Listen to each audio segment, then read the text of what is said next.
কে education পরিচালিত জানা অজানা মেধা অন্বেষণ বেঙ্গল ট্যালেন্ট সার্চ পরীক্ষার পুরস্কার বিতরণী অনুষ্ঠান ও শিক্ষক সংবর্ধনা অনুষ্ঠান অনুষ্ঠিত হলো শনিবার। মেখলিগঞ্জ ব্লকের উছলপুকুরি রবীন্দ্র শিশু নিকেতনে এই অনুষ্ঠানের আয়োজন করা হয়। 2023 সালের পরীক্ষাগুলিতে 91 থেকে 100 নম্বর পেয়ে জেলা র্যাঙ্ক করেছে 24 জন এবং 81 থেকে 90 নম্বর পেয়ে A+ র্যাঙ্ক করেছে 126 জন ছাত্রছাত্রী সহ মোট 150 জন। এদিন তাদের হাতে পুরস্কার তুলে দেওয়া হয়।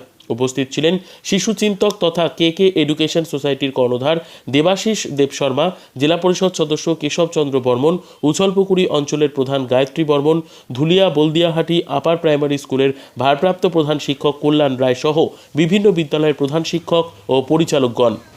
আমাদের উত্তরীয় ব্যাচ এবং মেমন্টো প্রদান করে আমরা আজকের অনুষ্ঠান মঞ্চের পক্ষ থেকে বরণ করে নিলাম। আমরা এবারে বরণ করে নেব ধ্রুব বর্মন।